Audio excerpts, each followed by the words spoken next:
Okay, recording is on. Let's pray and we'll start. और प्रार्थना करें और शुरू करें। Father, we thank you once again for another day in our lives. पिता, हम एक और नए दिन को हमारे जीवन में देने के लिए आपका धन्यवाद करते हैं। Thank you for the opportunity to learn your words. परमेश्वर, आपने ये सौभाग्य दिया, उसके लिए धन्यवाद कि आपके वचन को सीख सकें। And we invite the Spirit of God to minister to us. परमेश्वर की आत्मा का हम स्वागत करते हैं कि वो हमसे हमें सिखाए Holy Spirit, rest powerfully upon us. और पवित्र आत्मा हम पर सामर्थ्य रूप से आप ठहरने पाएं And let these truths be written in our और hearts.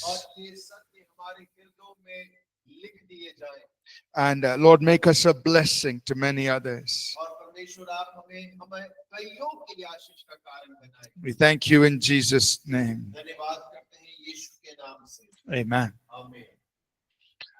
All right, let's go to lesson number 8. और आइए हम अपने 8 अध्याय पर चलें। We're going to learn something interesting that we find in the scriptures. और हम जो वचन में पाते हैं उसमें बहुत रुचिपूर्ण विषय के बारे में आज अध्ययन करने वाले हैं। In English, we call it types and shadows. और देखिए ये है प्रकार या चिन्ह और परछाई, प्रतिबिंब। So let's imagine this. और थोड़ा इस बात की कल्पना करिए।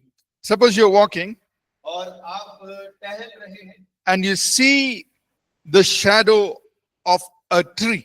और आप एक पेड़ की परछाई आप देखते हैं।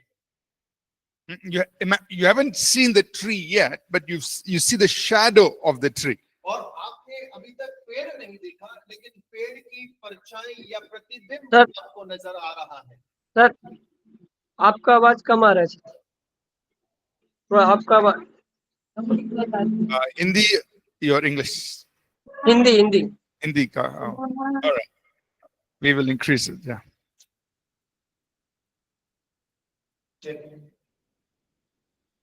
अभी सही आ रहा है?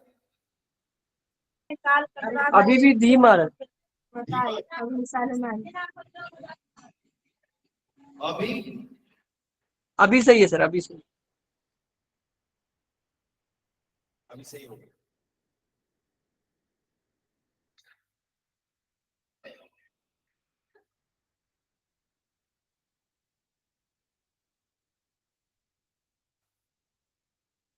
Yeah, it's fine. Yes. Check check check.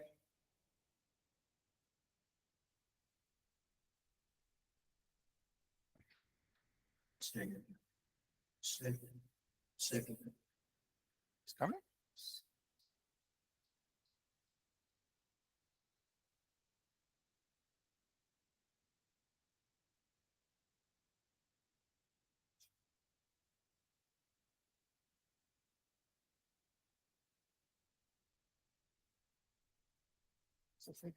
Check. अबे जी, अभी आवाज सही आ रही है? जी सर, अभी सही आ रही। धन्यवाद। Okay. अभी ठीक आ रहा है। I think this thing is okay.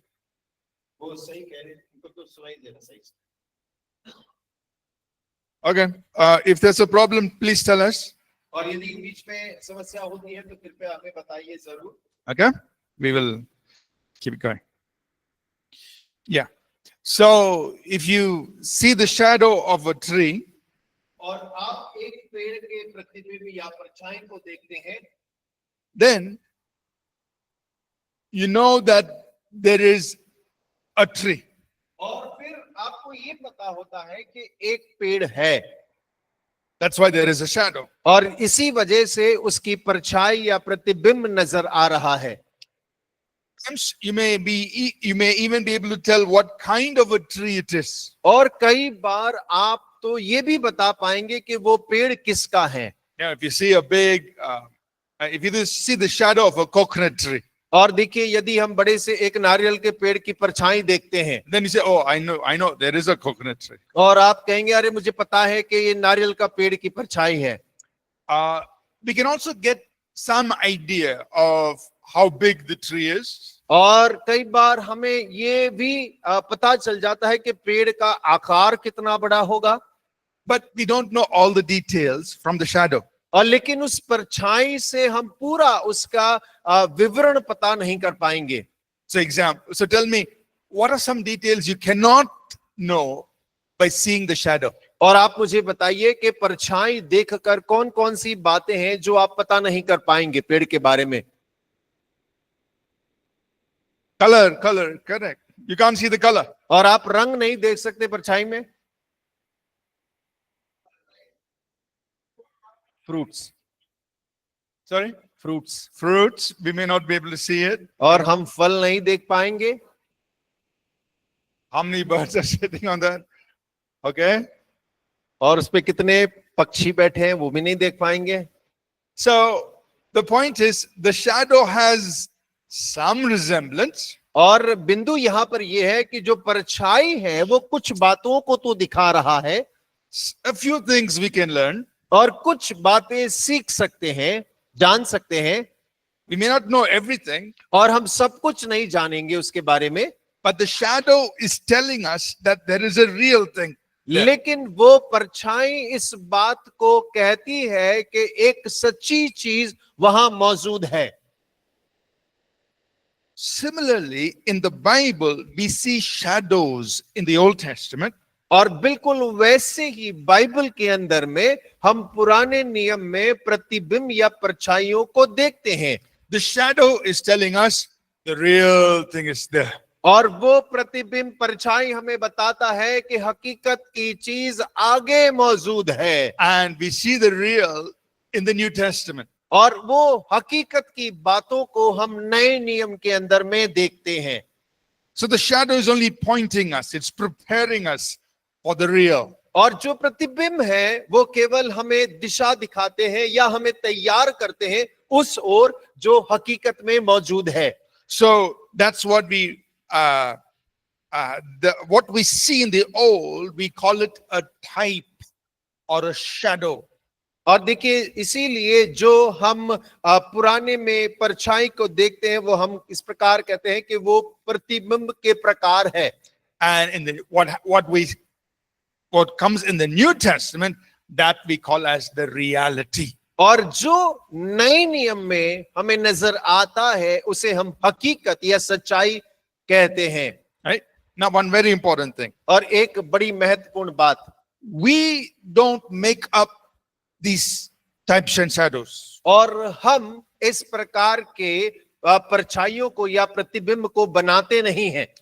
The types and shadows are given to us. They are specified for us in the Bible. और ये जो प्रकार के चिन्ह या परछाइयां हैं ये हमारे लिए बाइबल के अंदर में दिए गए हैं. That means there is scripture in the New Testament that points back to the Old Testament and says, that was a shadow, this is the real. और इसका मतलब है कि नए नियम के अंदर में वचन है जो वचन इस बात को दोहरा रहा है, कह रहा है कि पुराने नियम में वो परछाई है लेकिन नए नियम का जो वचन है वो हकीकत है. You understand? आप समझ रहे हैं? Yeah. So let me ask you a question. और मैं आपसे एक प्रश्न करता हूं. David going to kill Goliath. और दाऊद गोलियात को मारने जा रहा है. And if somebody says, और कोई कहता है David represents Christ, और दाऊद मसीह को दर्शाता है, Goliath represents Satan, गोलियात शैतान को दर्शाता है, David took 5 stones, दाऊद ने 5 पत्थर लिए, Jesus had 5 places he suffered, और यीशु की देह में 5 जगह है जहां उसको भेदा गया. on his head there was a crown of thorns, और उसके सर पे कांटों का मुकुट था, both his hands were pierced, और उसके हाथों में कील ठोका गया था, his leg was pierced, और उसके पांव में कील ठोका गया he was था, pierced on the side, और उसकी पसली में भेदा गया था, 5 wounds, और 5 घाव. and with those 5 wounds he struck Goliath and killed him. और उस 5 चोटों के द्वारा उसने गोलियात को मारकर गिरा डाला। So David and Goliath is a type of Christ and Satan. और गोलियात और दाऊद जो है मसीह और शैतान के प्रकार हैं। Is it correct? क्या ये सही है? Why? क्यों? There is nothing in the New Testament और नए नियम में कुछ भी ऐसा मौजूद नहीं है that says this. और जो इस बात को कहता हो। Nothing. कुछ भी नहीं है। I just a little add some masala. थोड़ा सा मिर्च मसाला तो मिलाया है मैंने। So there's nothing in the New, there is no scripture in the New Testament that says this. और नए नियम में ऐसा कोई वचन नहीं है जो इस बात को कहता हो। So it's not a type or a shadow. और देखिए ये फिर किसी प्रकार या ये प्रकार का परछाई या प्रतिबिंब नहीं है। Right? But suppose somebody says, और सोच लीजिए कोई कहते हैं, you see, Moses lifted up a brass serpent in the wilderness. और मूसा ने जंगल में पीतल के सांप को ऊंचे पर उठाया। The people had sinned against God. और लोगों ने वहां परमेश्वर के विरुद्ध में पाप किया था। And there were snakes that came and bit the people. और वहां पर बहुत सारे जहरीले सांप आ गए और लोगों को काटने लग गए। And God told Moses, make a brass, the image of a brass snake. और परमेश्वर ने मूसा से कहा कि तू एक पीतल के सांप को बना, आकृति को बना, Put it on a big stick और उसे एक बड़े से खंबे पर लगा दे and raise it up in the middle of the camp. और तंबुओं के बीच में, मंडली के बीच में उसे ऊंचे पर उठा ले। And if anybody is bitten by the snake and they look at the brass serpent, they will be healed. और यदि किसी को सांप काट लेता है और उसके बाद वो अगर उस सांप को देखे तो वो बच जाएंगे, मरेंगे नहीं। If somebody says, और यदि कोई ऐसा कहे that brass serpent is a type and a shadow of Jesus Christ. कि वो जो पीतल का सांप है वो मसीह यीशु की समान एक प्रकार की तस्वीर या परछाई है, Is it right or wrong? ये सही है या गलत है? सही है या गलत है?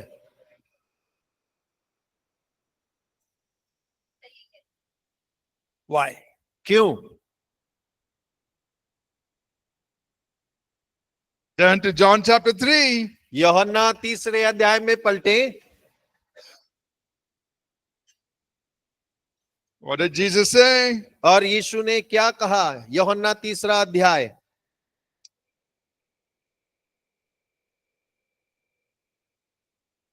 Let me give you the exact verse. Sorry, verse number 14। 14. Yes, somebody read it, please. 14 and 15. 14 और 15 पढ़ सकते हैं। और जिस रीति से मूसा ने जंगल में सांप को ऊंचे पर चढ़ाया, उसी रीति से अवश्य है कि मनुष्य का पुत्र भी ऊंचे पर चढ़ाया जाए, ताकि जो कोई इस पर विश्वास करे वह अनंत जीवन पाए। So now we have chapter and verse और देखिए अब हमारे पास वचन है in the New Testament नए नियम के अंदर, that is pointing back to something that happened in the Old Testament. और जो कि पुराने नियम की घटित घटना के ऊपर में दिशा दिखा रहा है, And is drawing a comparison. और यहाँ जो है दोनों में तुलना की जा रही है। As Moses raised up that snake in the wilderness, even so Jesus will be raised up. और जिस रीति से मूसा ने उस जंगल में सर्प को ऊंचा उठाया, वैसे ही यीशु को उठाया जाना है। And this is Jesus talking. और देखिए यहाँ यीशु बोल रहा है।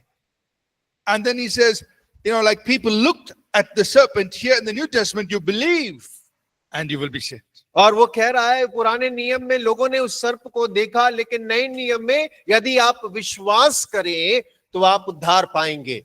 So we can say with confidence that the brass serpent that Moses raised up is a type and a shadow of Jesus Christ in the new. और बड़े हियाव के साथ हम इस बात को कह सकते हैं कि पुराने नियम में मूसा ने जो पीतल के सर्प को उठाया, वो एक प्रकार या एक प्रतिबिंब या एक परछाई है मसीह यीशु की नए नियम के अंदर में। But I'm sure there's a question in all of our minds. और लेकिन मुझे इस बात का पक्का है कि हम सब के मन में प्रश्न होगा। Usually, snake represents Satan.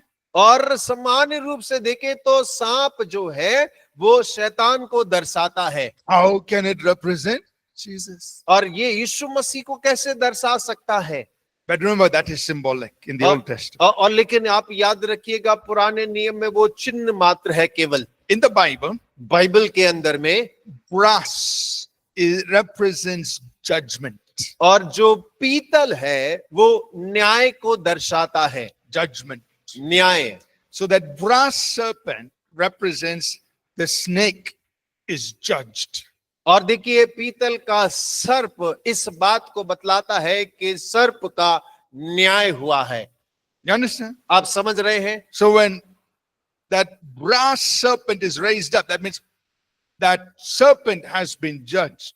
और देखिए जब पीतल का जो सांप है उसे उठाया गया, इसका मतलब उसका उस सांप का न्याय किया गया है। That's what it means. और ये उसका अर्थ है। And that's the connection between the type and the shadow and the reality of what Jesus did on the cross. और देखिए वो प्रकार, वो चिन्ह, प्रतिबिंब और मसीह यीशु की जो सच्चाई जो उसने क्रूस पर किया, ये तुलना उन दोनों में है। Think about another example. और एक और उदाहरण के बारे में सोचें। Suppose somebody says, और सोचिए कोई कहते हैं, God told first when the people were thirsty, और जब लोग प्यासे थे तो परमेश्वर ने पहले कहा, God told Moses, strike the rock, परमेश्वर ने मूसा को कहा चट्टान को मार, and the water came. पानी आ गया। Second time, और दूसरी बार when people were thirsty, जब लोग प्यासे थे, God told Moses, speak to the rock. परमेश्वर ने मूसा से कहा कि चट्टान से बोल And the water will come. और पानी आ जाएगा। But what did Moses do? और मूसा ने क्या किया? He struck the rock second time. और दूसरी बार भी मूसा ने चट्टान को मारा, Water came, पानी आया people were happy. और लोग खुश हो गए। But God told Moses, मगर परमेश्वर ने मूसा से कहा, because second time you struck the rock, क्योंकि दूसरी बार तूने चट्टान को मारा, because of that, उसकी वजह से I will not allow you to enter the promised land. और मैं तुझे वायदे की भूमि में प्रवेश करने की अनुमति नहीं देता। Such a serious punishment. और देखिए कितना गंभीर दंड मूसा को मिला है। Why was that so serious? और क्यों इतना गंभीर दंड है? People wanted water, they got the water. और लोगों को पानी चाहिए था, उनकी प्यास बुझ गई। Why was this so important? और क्यों ये बहुत महत्वपूर्ण है? Disobedience, yes. अनाज्ञाकारी Disobedience. था, ठीक है, But there's something bigger. और उससे भी कहीं ज्यादा बड़ी बात है। Because क्योंकि the rock was a type of Jesus Christ. क्योंकि वो चट्टान यीशु मसीह के एक प्रकार प्रतिबिंब है। So turn to 1 Corinthians chapter 10 पहला कुरिन्थियों 10 अध्याय, and we read this. Let's read verses 1 to 6, please. और 1 से लेकर 6 तक पढ़ सकते हैं। For I do not want you to be unaware, brothers, that our father were all under the cloud, and all passed through the sea, and all were baptized into Moses in the clouds and in the sea, and all ate the same spiritual food, and all drank the same spiritual drink, for they drank from the spiritual rock that followed them, and rock was Christ. Nevertheless, with most of them God was not pleased, for they were overthrown in the wilderness. Now these things took place as example for us, that we might not desire evil as they did. That rock और वो चट्टान was क्या था? मसीह। so it seemed like a very simple thing. और बहुत साधारण सी बात दिखाई तो देती है God said, you strike the rock, speak to the rock. और उसको मारना, उसको बोलने के बारे में चट्टान को, But God was setting up a type and a shadow in the Old Testament. लेकिन परमेश्वर पुराने नियम के अंदर में एक प्रकार, एक प्रतिबिंब, एक परछाई को रख रहा था. And he wanted people to know that first time the rock is struck, और वो चाहता था कि लोग इस बात को जान ले कि जब पहली बार चट्टान को मारा गया, through which we receive life and blessing. और जिसके द्वारा हमने आशीष और जीवन को प्राप्त किया. But once the rock is struck, all we need to do is speak to the rock. और जब एक बार चट्टान को मार दिया गया है, अब हमें केवल चट्टान से बोलने की आवश्यकता है. The rock doesn't need to be struck 2 times. और चट्टान को 2 बार मारने की आवश्यकता नहीं है. You understand? आप समझ रहे हैं? Only once. और केवल एक बार, Only once Christ had to be crucified. और केवल एक बार मसीह को क्रूस पर चढ़ाया जाना है. After that, all we do is speak to him. और उसके बाद हम सबको केवल उस मसीह से बोलने की आवश्यकता And we है, receive life and blessing. और हम आशीष और जीवन को प्राप्त करते हैं. So when Moses struck the rock the second time, और जब मूसा ने दूसरी बार चट्टान को मारा, he spoiled what God was trying to put in place. और देखिए परमेश्वर जिस बात को वहां रखने का प्रयास कर रहा था, उसने उसे खत्म कर दिया वहां. And that was such a serious thing. God said, I will not let you enter the promised land. और देखिए परमेश्वर ने कहा, ये बड़ी गंभीर बात है, मैं तुझे वायदे की भूमि में प्रवेश करने नहीं दूंगा. I understand. आप समझ रहे हैं? But मगर the main point here is और यहाँ मुख्य बिंदु ये है, that rock is a type and a shadow of Jesus Christ. और वो चट्टान एक प्रकार है, एक प्रतिबिंब, एक परछाई है मसीह यीशु की. The serpent, और वो जो सर्प है, the rock, और चट्टान, they're all pointing to the reality. और वो सब उस सच्चाई की ओर इशारा कर रहे हैं. They're pointing to who Jesus Christ is. और वो उस ओर इशारा कर रहे हैं कि यीशु मसीह कौन है. Are you understanding? आप समझ रहे हैं? So like this, there are many other types and shadows. और देखिए वैसे ही और भी कई प्रकार हैं, कई परछाइयां, प्रतिबिंब हैं. But in the Old Testament, God has given his people a little glimpse. और पुराने नियम में परमेश्वर ने थोड़ा सा अपने लोगों को केवल दर्शाया मात्र है. And in the New Testament, the reality comes. और लेकिन नए नियम के अंदर में वो सच्चाई, हकीकत मौजूद होती है. Many beautiful things we can see in the Old and the New. और बहुत सारी बहुत सुंदर चीजों को हम पुराने और नए नियम के अंदर में तस्वीरों को देख सकते हैं. Can you think of some more examples? क्या आपको कोई उदाहरण विचार में आता है?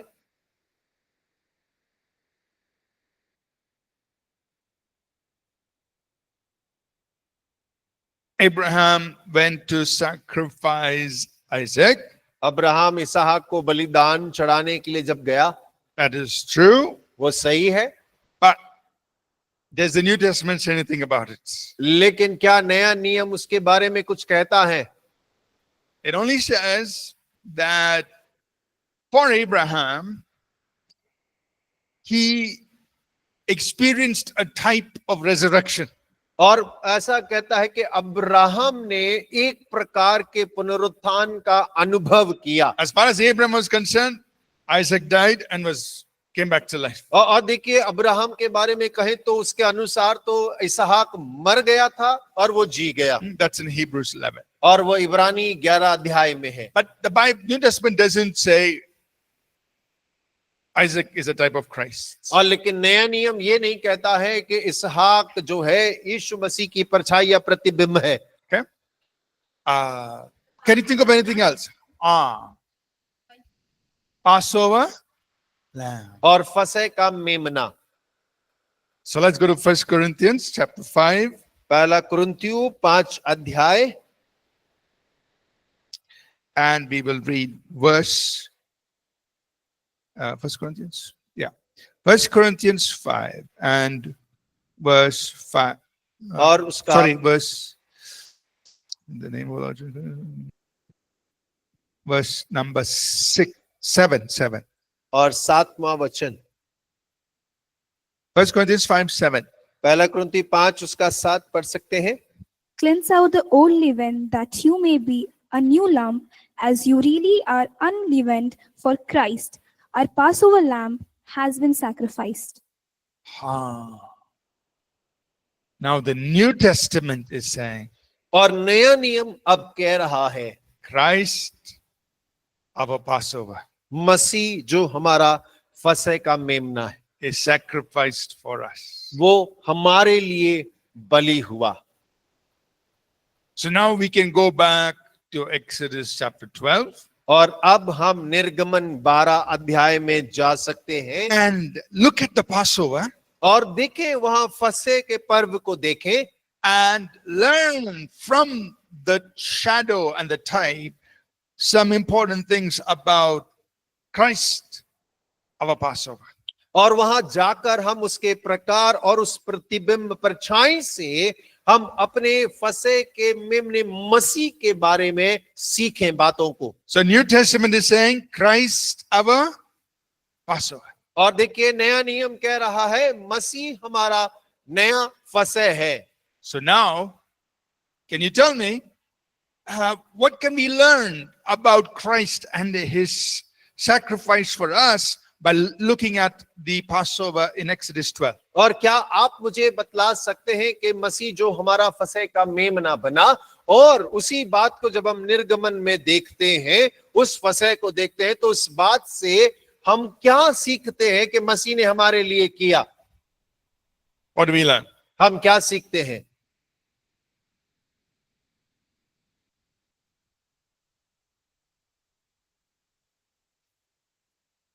So when God told his people, he said, you take a lamb that was without blemish. It was a good lamb, no problem, no defect. और परमेश्वर ने लोगों से कहा, जब तुम मेमना लो तो वो शुद्ध होना चाहिए, खट्टा खट्टा होना चाहिए, उसके अंदर में कोई भी क्रूति नहीं होना चाहिए, अपंग नहीं होना चाहिए। What did they do with the blood of the lamb? और मेमने के लहू के द्वारा वो क्या करते थे? They applied it to the doorposts of the house. और वो उस लहू को लेकर अपने घर की चौखट पर लगाया करते। So what does it tell us? What does it tell we must do with, what does that indicate that we must do with the blood of the lamb, the Christ who is a real Passover? What must we do with that blood? और देखिए, वो हमें क्या दर्शाता है कि मसीह जो असली हमारा फसह का मेमना, उसके लहू के द्वारा हम क्या करते हैं? We must हमें क्या करना apply है? the blood on our hearts. और हमें मेमने के लहू को अपने हृदय पर लगाने की आवश्यकता है। Any house that did not have the blood applied, और जिस किसी घर पर वो लहू नहीं लगा है, the destroyer came, destroyed. और नाश करने वाला आकर नाश कर देगा। But for the people to be protected, they had to apply the blood. और लेकिन जो लोग सुरक्षा चाहते हैं, उन्हें अपने हृदय पर लहू को लगाने की आवश्यकता है। And what else happened on that Passover night?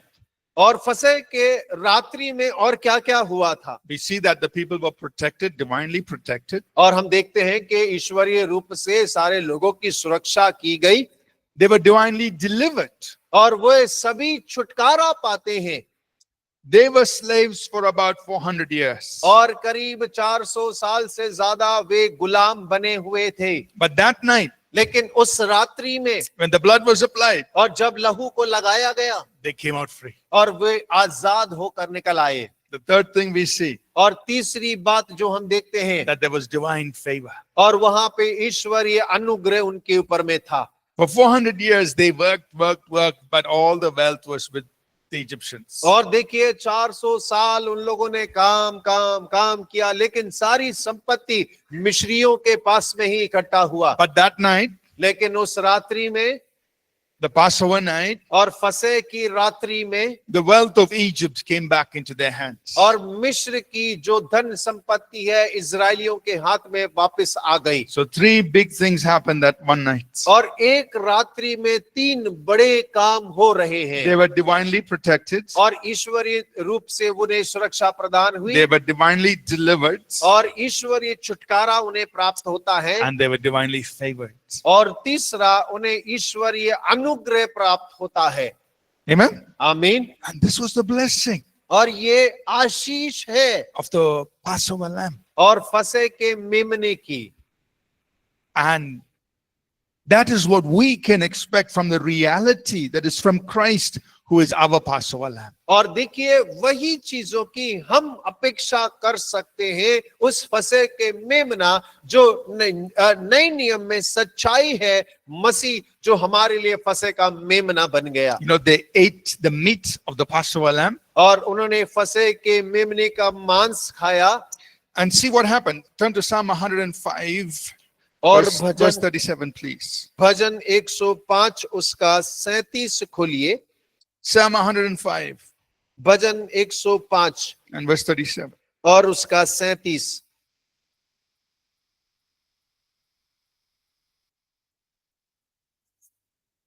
Then he brought out Israel with silver and gold, and there was none among his tribes who stumbled. He brought them out with silver and gold. और वे उन्हें सोना चांदी दिलाकर निकल लाया। Now, the English Bible says that here in my Bible says there was not one feeble person, there was not one weak or sickly person in all their tribes. और उन सभी गोत्रों के अंदर में एक भी व्यक्ति ना तो निर्बल था और ना ही बीमार था। So because of the Passover lamb, और उस फसह के मेमने के कारण it says here they came out with, there was not one sick person. और वो कहता है कि जब वे बाहर निकल के आए तो उनके मध्य में एक भी व्यक्ति बीमार नहीं था। It says और not, बाइबल में not लिखा one है feeble person. और कोई भी निर्बल भी नहीं था। You know, and it's even amazing if you go to Nehemiah. Hope I can remember this verse here. Nehemiah, I think it's. Let me just get it. It's Nehemiah.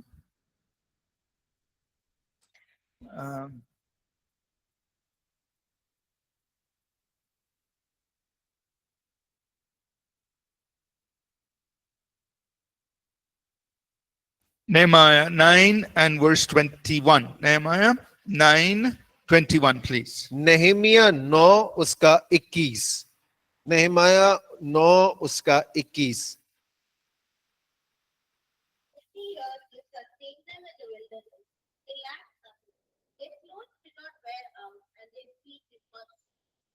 Now that's a miracle. और देखिए ये एक चमत्कार है। 40 years. 40 साल।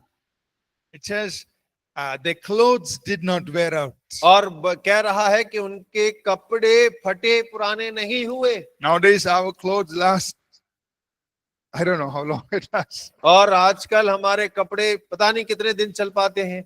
Shoes. जूते। It says for 40 years their clothes did not wear out, their feet did not swell. और वहां लिखा है 40 वर्ष ना तो उनके कपड़े फटे और ना ही उनके पांव में सूजन पड़ी। So the deliverance, the effect of that deliverance and that Passover was so great, it sustained them throughout their journey. और देखिए वो छुटकारा जो फसह के पर्व का छुटकारा था वो इतना प्रभावशाली था कि उनकी पूरी यात्रा में उनके ऊपर में उसका प्रभाव बना रहा। Now that was only the type and the shadow. The reality is Jesus. और देखिए वो तो केवल एक प्रकार है, एक प्रतिबिंब परछाई है, लेकिन सच्चाई यीशु मसीह में है। How much more? और कितना अधिक Christ, our Passover, और मसीह हमारा फसह का मेमना can affect our lives. और हमारे जीवन को प्रभावित कर सकता है।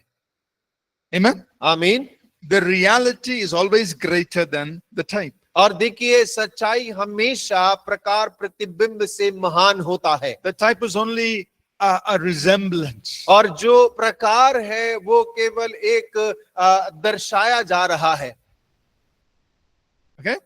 So, like this, there are many types and shadows. और देखिए इसी प्रकार कई प्रकार की परछाइयां हैं, कई प्रकार के प्रतिबिंब और प्रकार हैं। So, in the notes on page 25 and 26, we've given you a small list. और देखिए अगर आप 26-27 पेज पर देखेंगे वहां पर थोड़ी सी एक सूची दी गई है। In the book, that's called Interpreting Scripture, there is a bigger list. और देखिए वचनों का व्याख्यान में किताब जो है उसके अंदर एक बड़ी सूची बनाई गई है। So, if you can take that book or you can download it from the website. और यदि चाहिए तो आप उस किताब को ले सकते हैं, वेबसाइट से भी डाउनलोड कर सकते हैं। But let me ask you the same question. और लेकिन मैं आपसे ठीक वैसा ही प्रश्न करता हूं, How can you tell that something in the Old Testament is a type and a shadow? What's the one important criteria? और देखिए आप कैसे कह सकते हैं कि जो पुराने नियम में दिखाया गया है वो एक प्रकार है या एक प्रतिबिंब है? उसका सबसे पहला शर्त क्या है इस बात को कहने का? Correct. There has to be scripture in the New Testament. और उसके प्रति नए नियम के अंदर में वचन होना जरूरी है। Right? We just can't make it up. और हम अपने आप से नहीं बना सकते हैं। Right? So, example, there's many examples, but for example, in Genesis 14, we read about Abraham meeting Melchizedek. और देखिए उदाहरण के रूप में बहुत सारे उदाहरण हैं, लेकिन हम उत्पत्ति 14 अध्याय का उदाहरण ले रहे हैं जहां अब्राहम मिल्कीसेदेक से मुलाकात करता है। We read about Melchizedek only in that chapter, और देखिए mainly in that chapter. और हम मिल्कीसेदेक के बारे में केवल उसी अध्याय के अंदर में अध्ययन करते हैं। But in the New Testament, और लेकिन नए नियम के अंदर में the New Testament says Jesus is a high priest of the order of Melchizedek. और वहां लिखा है यीशु मसीह मिल्कीसेदेक के समान महायाजक है। The New Testament is saying so the New Testament is telling us Melchizedek is a type of Christ. और नया नियम हमें इस बात को बता रहा है कि मिल्कीसेदेक एक प्रकार एक प्रतिबिंब है मसीह यीशु का। And it points to certain aspects about Melchizedek. और वो कुछ प्रतिबिंब या कुछ प्रकार जो मिल्कीसेदेक के बारे में दर्शा रहा बता रहा है। In the Old Testament, Melchizedek suddenly appears and that's it. There is no information about his past, no information what happens after. और पुराने नियम के अंदर में हम देखते हैं कि मिल्कीसेदेक आता है और वहां उसके बारे में ना तो उसके भूतकाल के बारे में कोई जानकारी है और ना ही उसके बारे भविष्य के बारे में जानकारी है। उतना ही जब वो मिलता है उसके अलावा कुछ जानकारी उपलब्ध नहीं है। So that's what the New Testament points to. और देखिए वो इसी की ओर इशारा नया नियम करता है। There is no beginning, no ending. और ना तो आरंभ है ना अंत है। And that's why he is a type of Christ. और इसीलिए वो मसीह का एक प्रतिबिंब या प्रकार है। Because Jesus has no beginning, no ending. क्योंकि यीशु मसीह का भी कोई आरंभ नहीं है और अंत भी नहीं है। He is always, he is eternal. और वो अनंत है। Are you understanding? आप समझ रहे हैं?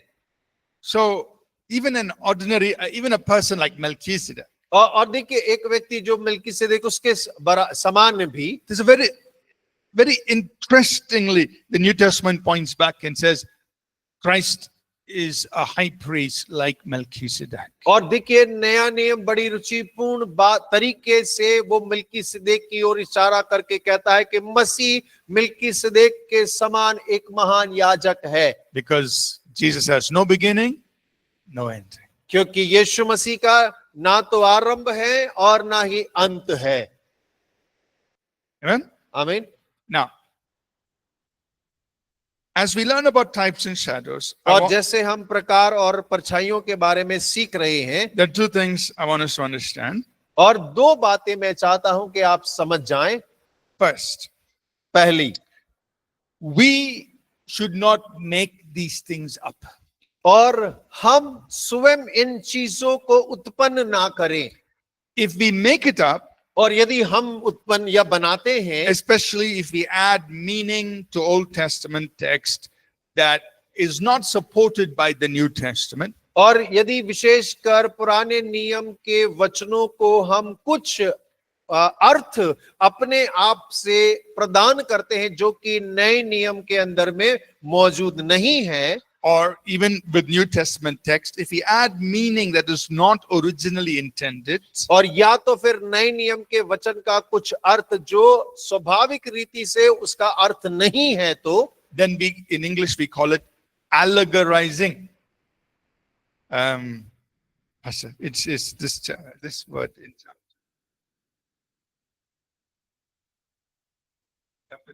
lesson 10, that word allegorizing. और हम उसे कहते हैं, हम उसका रूपक या अनुयुक्ति बनने से बचे रहें।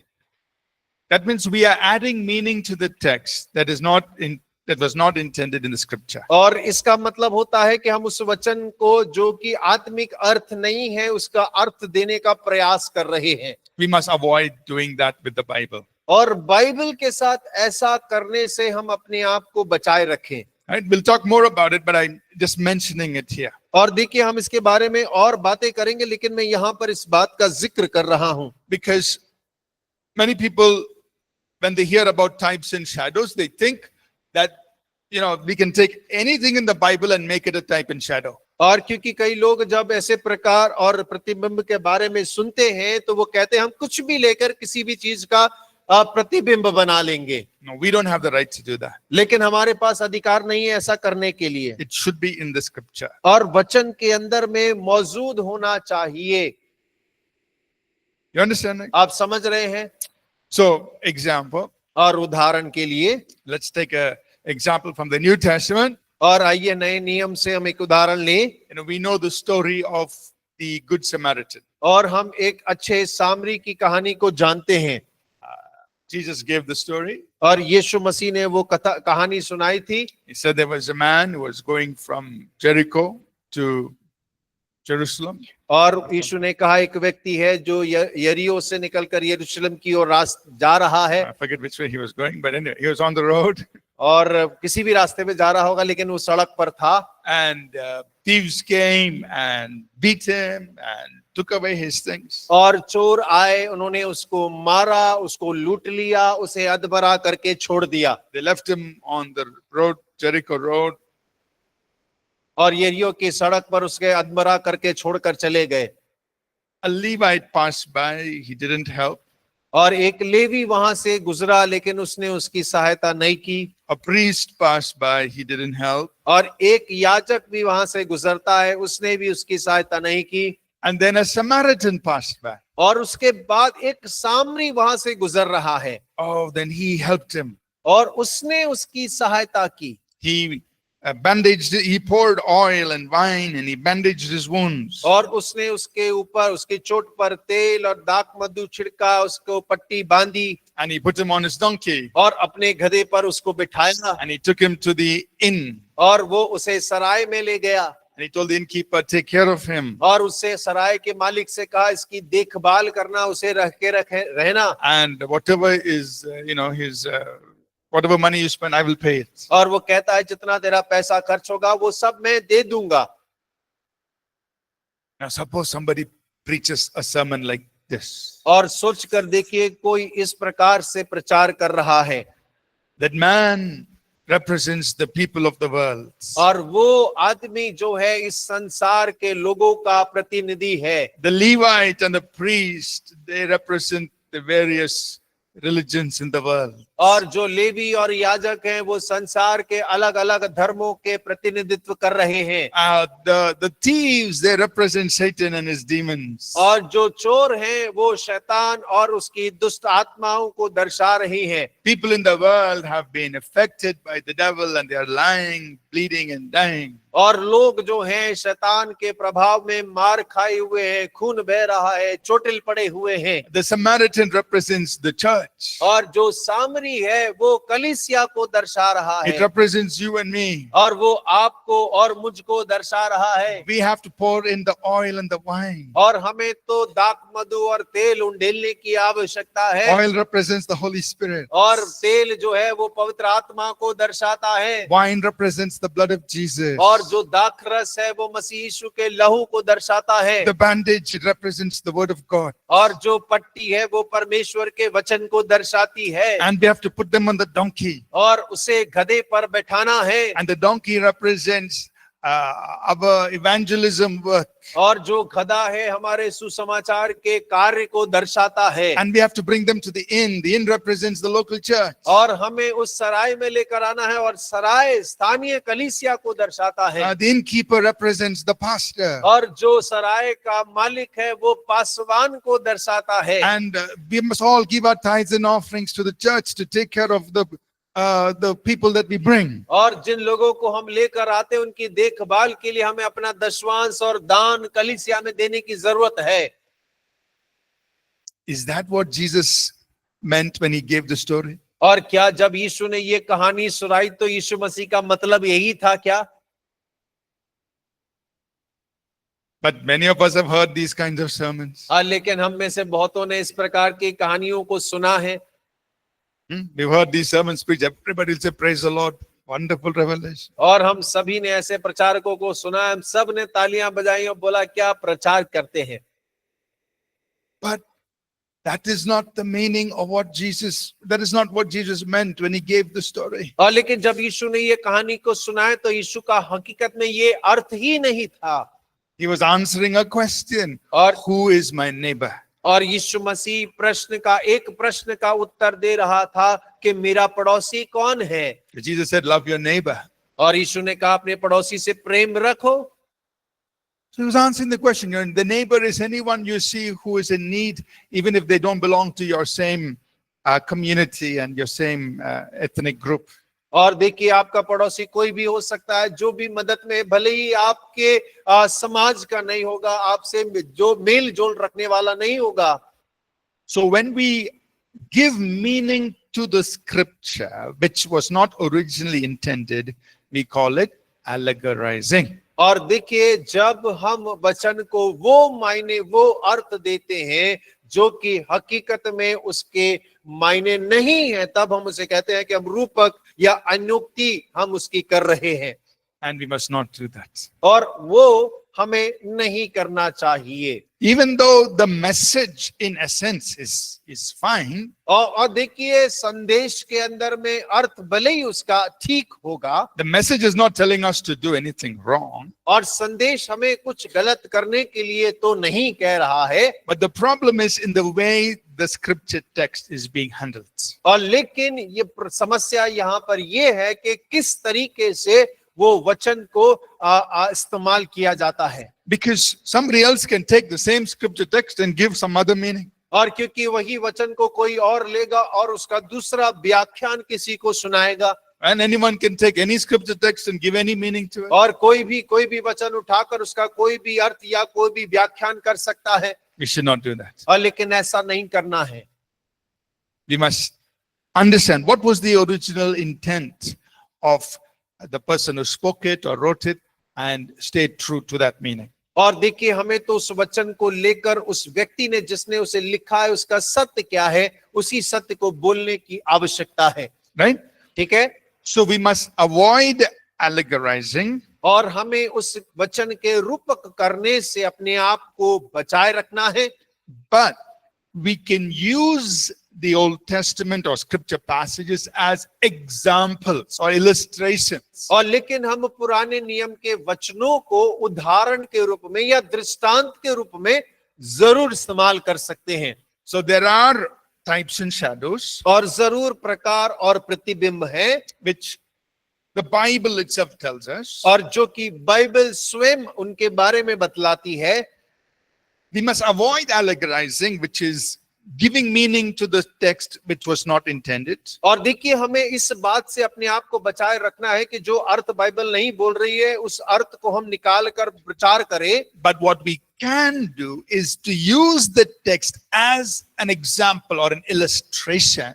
और हम क्या कर सकते हैं, हम ये करें कि हम उस पद को लें और उसको एक उदाहरण के रूप में या दृष्टांत के रूप में जरूर इस्तेमाल कर सकते हैं. Example, we can go back to the same example of David fighting Goliath. और देखिए, उदाहरण में हम दोबारा से दाऊद गोलियात से लड़ रहा है उस बात को लेते हैं.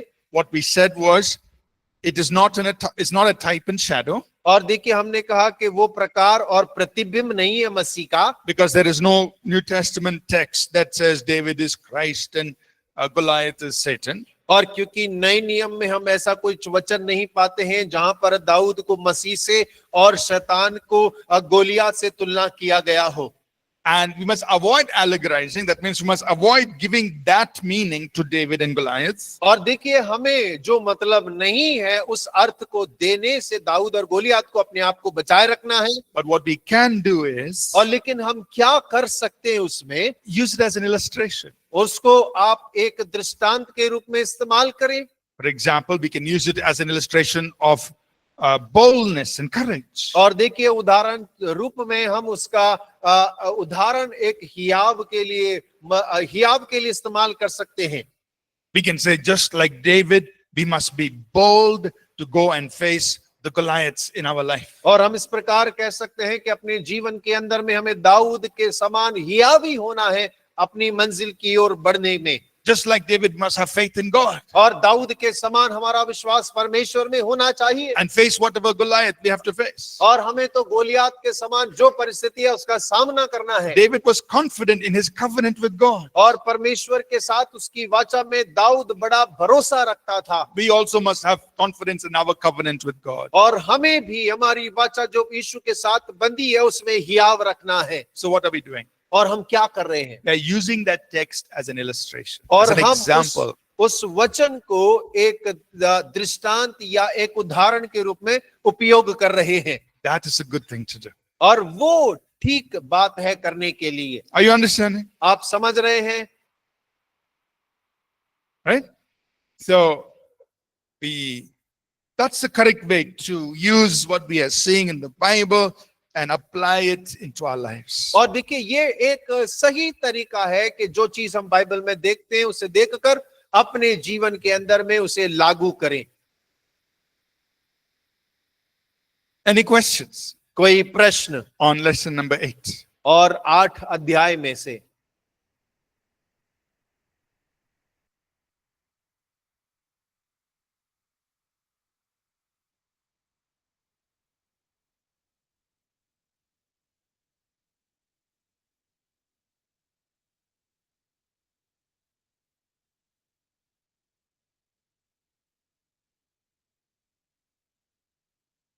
All fine? सब ठीक है? Clear? स्पष्ट है? Nobody's asking any questions? कोई कुछ पूछ ही नहीं रहा?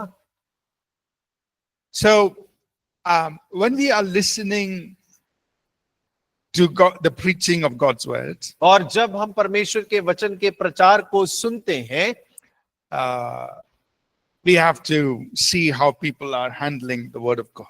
और हमें देखने की आवश्यकता है कि लोग परमेश्वर के वचन को किस प्रकार इस्तेमाल कर रहे हैं. And when we ourselves are studying the word, or when we ourselves are preaching the word, we have to be careful. और देखिए, भले ही हम परमेश्वर के वचन को पढ़ रहे हो या परमेश्वर के वचन को बांट रहे हो, हमें बड़ी सावधानी बरतने की आवश्यकता है. Right? Now, the fact is, even some very well-known, right? Okay. All right, I'll mention this after the break. So let's take a break. और हम ब्रेक लेते हैं और ब्रेक के बाद में इसको आगे जारी रखेंगे. Yeah, I'll come back in 10 minutes.